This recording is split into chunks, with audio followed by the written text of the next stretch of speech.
Hi everyone, welcome back to my channel. And well, I guess things here in Singapore seem to be okay at the moment. But as we know, the numbers keep rising every day in places like the US, Brazil, Russia, and India. By the way, who are those idiots who told we are immune to this just because of turmeric? What do you have to say about this? Huh? Well, the truth is that actually countries with large populations and high population densities tend to be worse affected by this whole pandemic. So as you have noticed by now, I'm talking about the pandemic, of course. But anyways, the numbers are just, I just can't comprehend these numbers. So yeah. Before I get a nervous attack from the numbers, let's just move on. Looking at the pandemic, we will be tempted to ask this question. What does the current pandemic mean for us? Well, instead of looking at that question directly, we'll be looking at three different questions. First off, will pandemics become more prevalent in the future? The second one would be what can we do about pandemics either now or in the future in terms of research or in terms of society? And the third one will be how did this particular pandemic affect us as a society? Yeah. So those are the three questions and we are going to answer them now. So the first one was about whether pandemics will become more prevalent. If you're wondering why this question comes up to begin with, you should look at the current trend of pandemic occurrences. Yeah, so as you can see, generally the pandemics become less and less deadly, but instead they come more often. And that trend definitely gives us reason to ask such a question. So at the current way humans do stuff, well, the answer to that question would actually be yes. But why? Well, first off, a lot of these pandemics are caused by animal viruses. Or if you want to talk about it in a scientific way, zoonotic viruses. And how do you think the virus actually managed to get from the animals to the humans? With some high-tech and super intelligence? No, because viruses aren't even alive. They function through pure biochemistry. The reason is, of course, humans. We stupid humans. It's because people invade animal habitats, they catch wild animals or raise domestic ones, or giving them excessive antibiotics that make super bacteria as well more possible. So yeah, if you want to know more, there's plenty of good viewing out there actually. I got all this knowledge by watching enough YouTube videos. But you get the point, it's our fault. We are getting more and more pandemics because of us. But getting the virus or maybe bacteria is one thing. The other thing to cause, in order to cause a pandemic is, well, the virus needs to spread all over the world. And for that, of course, the reason this time is actually high-tech. Though not by the viruses themselves, but by us humans again.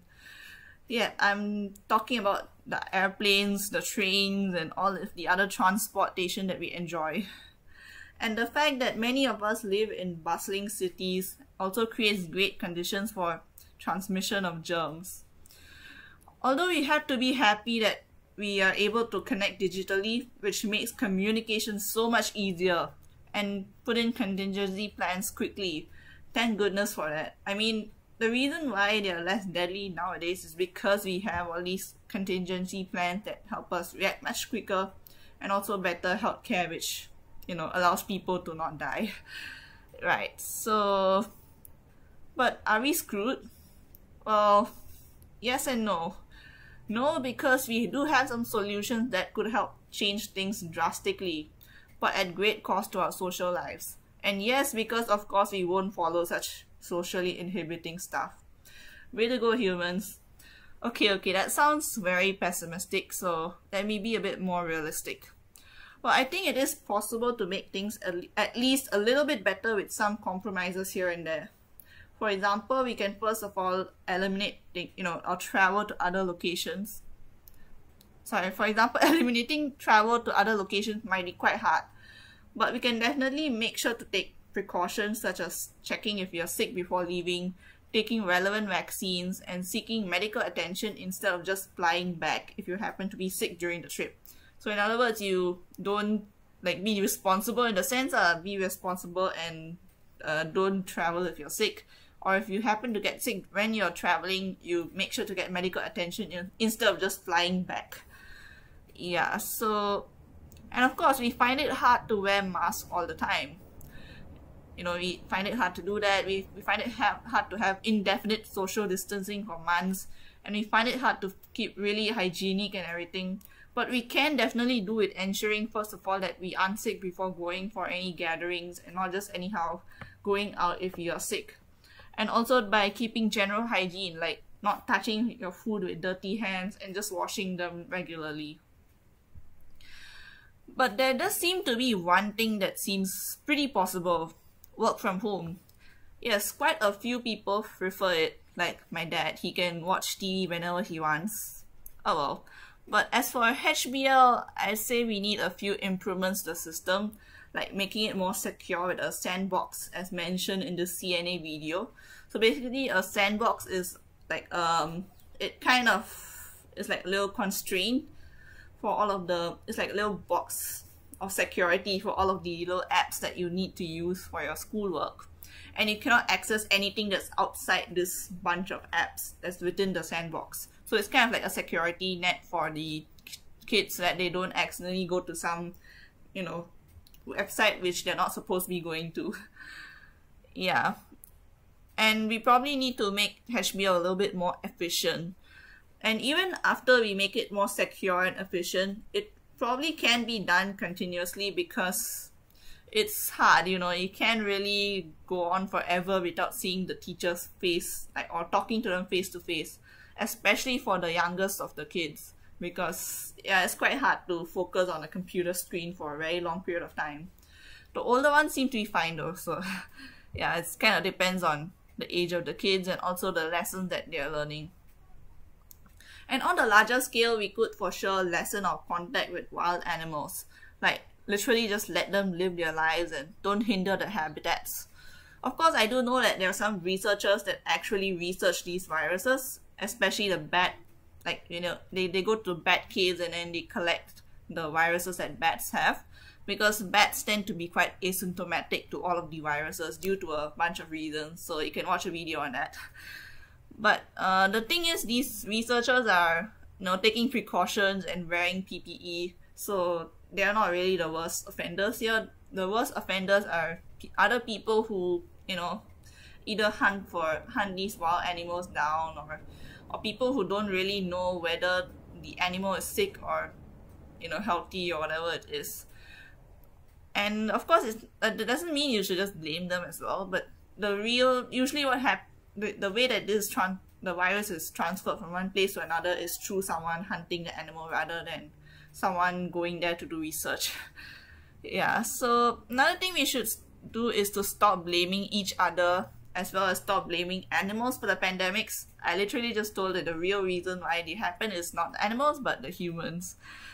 Yeah. But anyways, to all those people who have been blaming China, you do realize that bad viruses have come from other places too. Yeah. And we should instead focus on a general prevention plan as well as a contingency plan for when or if it happens again.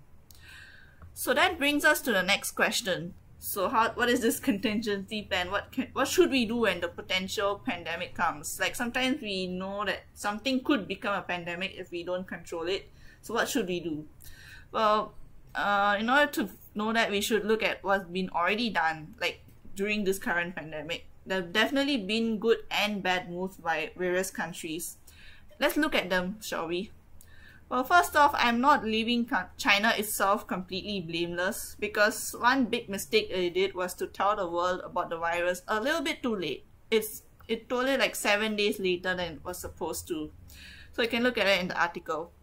But this is honestly not good and should be addressed not only by China but by all of the world's healthcare systems and whoever's in charge of this kind of stuff. There needs to be a better protocol on when an alarm should be raised and whether the risk of a false alarm would be worth it. Because the reason why China didn't tell it in time was because it didn't know whether this was actually something that could cause a pandemic. And it only did it when an overseas case came up in Thailand, which obviously is a little bit too late. And it's not a good protocol, in my opinion. So I suppose there has to be a stricter protocol on it so that you don't really end up raising a false alarm, but at the same time, you still alert people early enough. But after raising the alarm, China did do a pretty decent job of controlling the virus. It built a hospital in 10 days, it controlled air travel, and basically closed off Wuhan. Although I'm not sure how the people were affected by it, it kind of worked. So yeah, this may have been slightly late though because it ended up spreading to the rest of the country. But at the very least, it helped the wave of infections finish off within about 3 months, I think. China was already pretty much done in like March or something. And the rest of the cases are quite little. So China only has about 80,000 cases. And if you're thinking, well, that's a lot. Well, Singapore has half of that number right now. So 80,000 isn't that much for a big country like China. And about 4,000-ish deaths. But yeah, it's a lot of people, but it's better than some other countries, you know, looking at the top 4 up there in the numbers. Well, yes, and they're actually doing pretty okay now. They aren't having a lot of cases. They didn't have like a big second wave or something. The second wave was actually quite small, and it's going okay right now.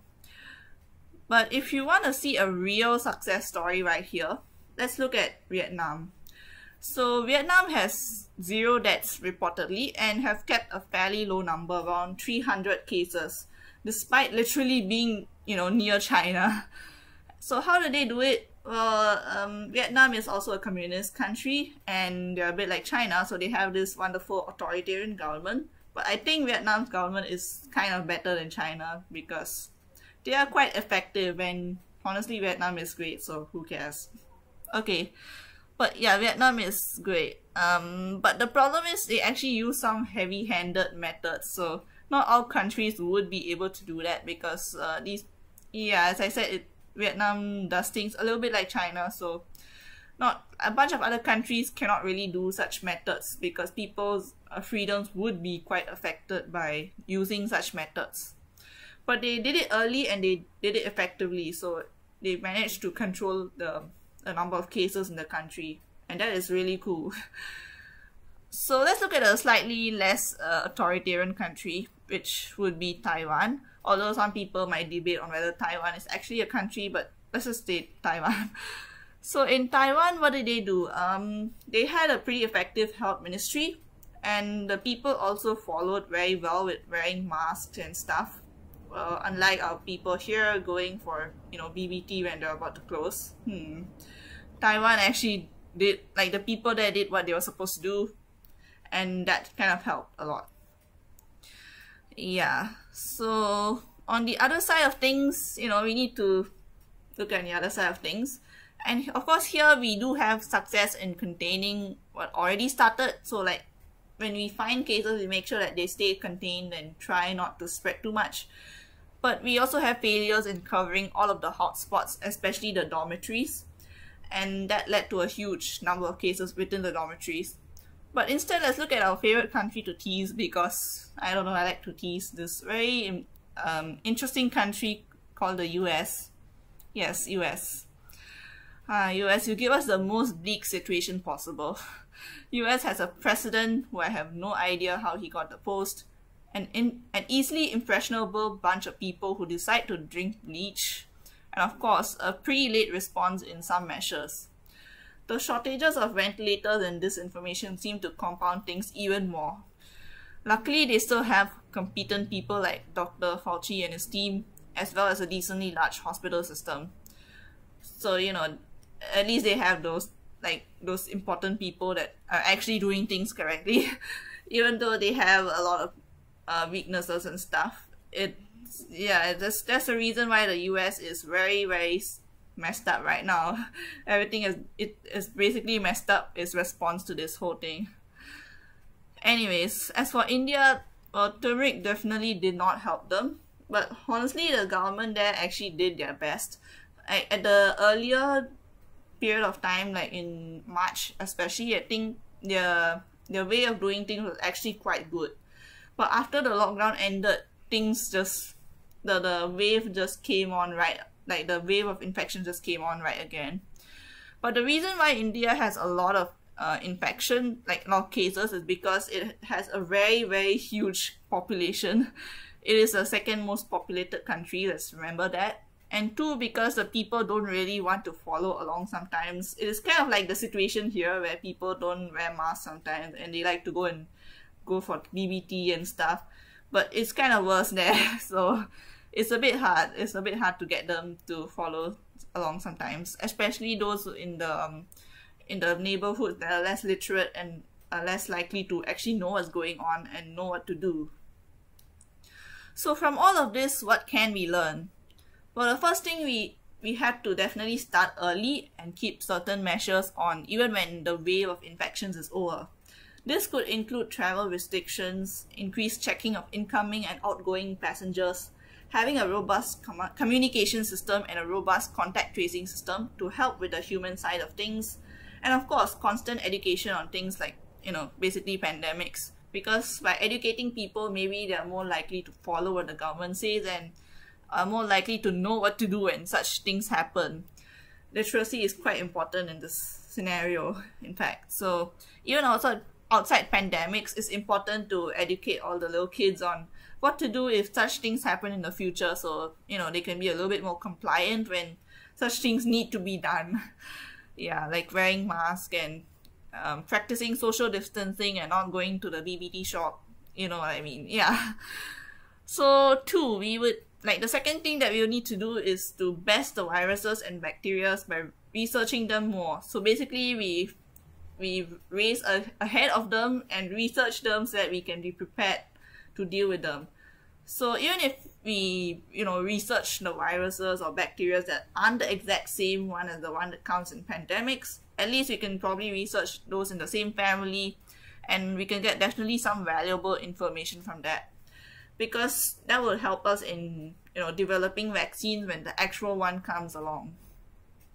We noticed that, and speaking of vaccines, right now the research on vaccines especially is moving really fast right now, but it's only right now because of this current situation. And normally it will take years, even up to 10 years, for trials to be conducted for vaccines and for medicine.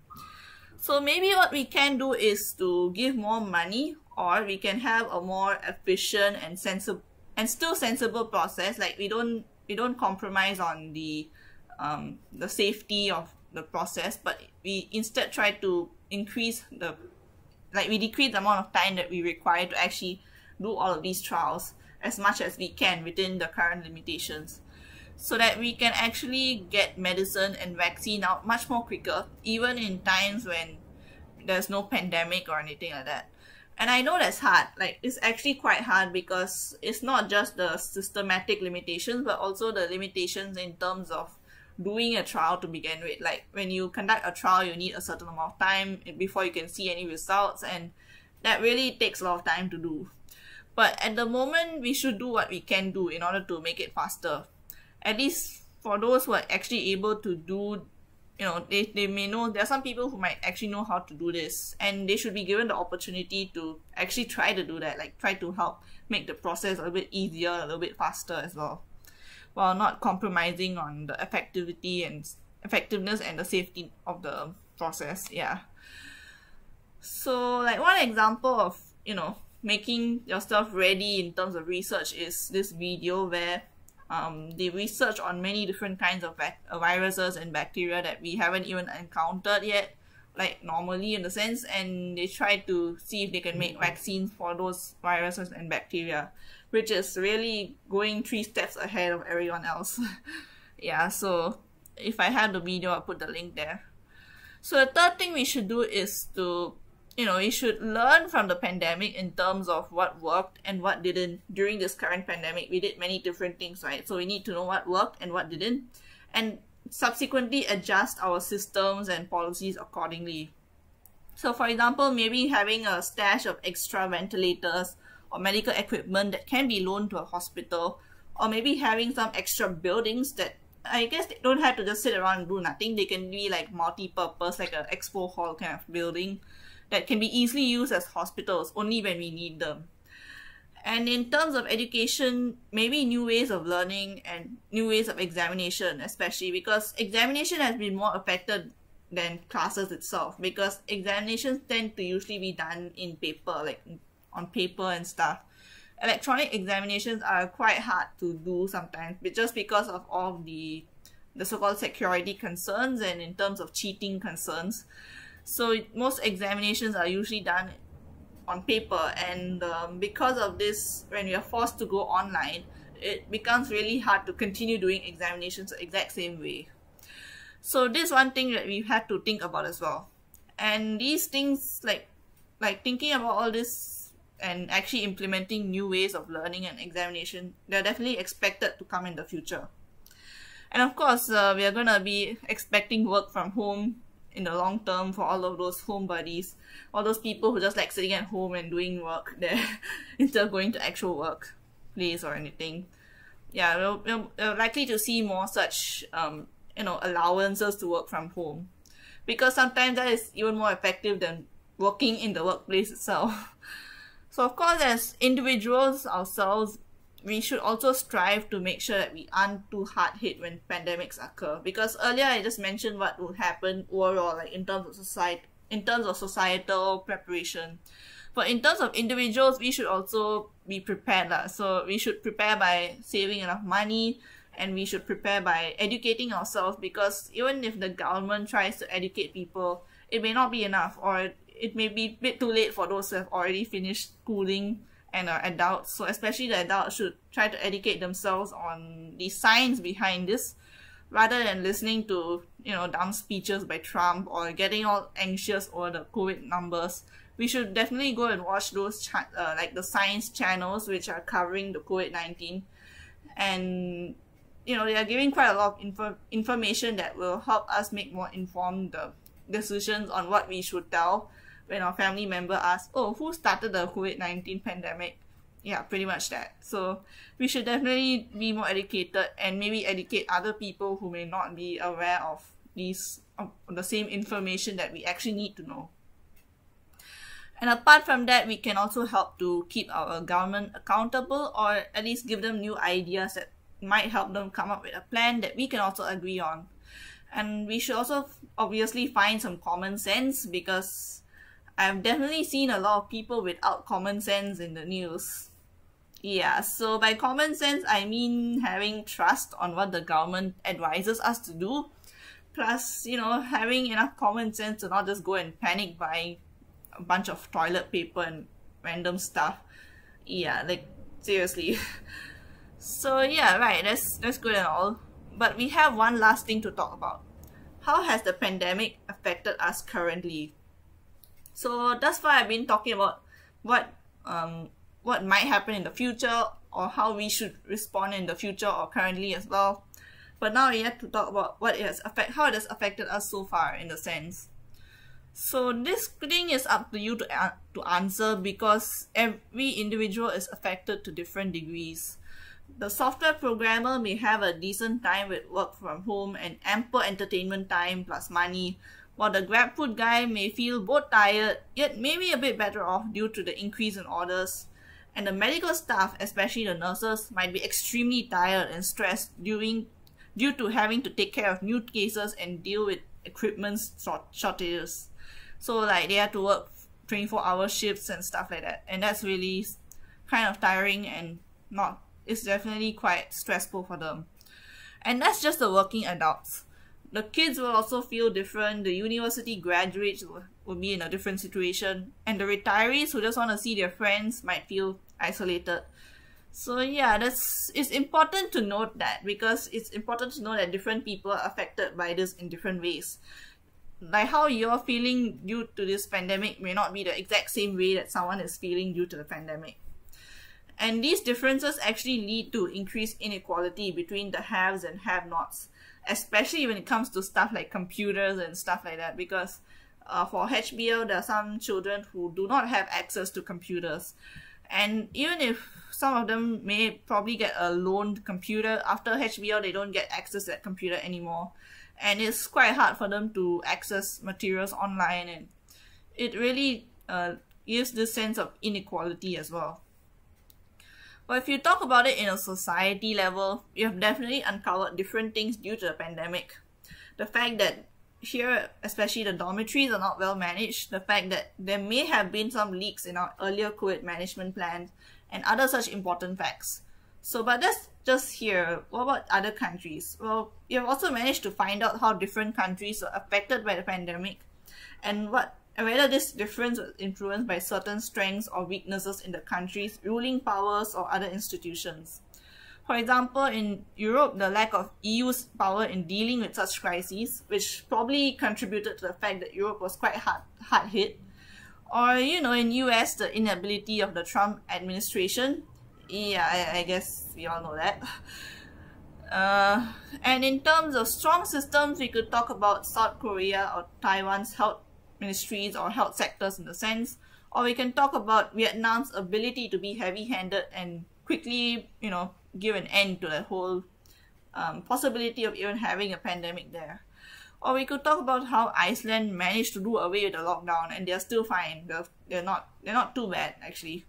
But then Iceland also has a pretty small population, so I don't know. Anyways, so you can read about Iceland's strategy in the link. But in terms of our practices, well, that's also been affected by the current pandemic, right? So we have new ways of greeting each other. We have like this thing that we have to wear masks for sure. We'll be probably taking more takeaways or deliveries rather than dining in, or maybe just cooking instead. Or we'll probably have more video conferencing as well as events being videoed rather than us going to a venue and watching it. And yeah, like there's online shopping and there's many other such practices that we'll be following after this. Even after the pandemic, there'll be such changes to how we do things. And the sense of uncertainty keeps looming over all of us, and this has been going on for many months. The uncertainty always keeps staying around. Even when things get better, there's this sense of uncertainty. And this could affect mental health or even societal performance in the long run. So yeah, that's pretty much what I can say about how the pandemic has affected society. And that's the end of the 3 questions. Yay!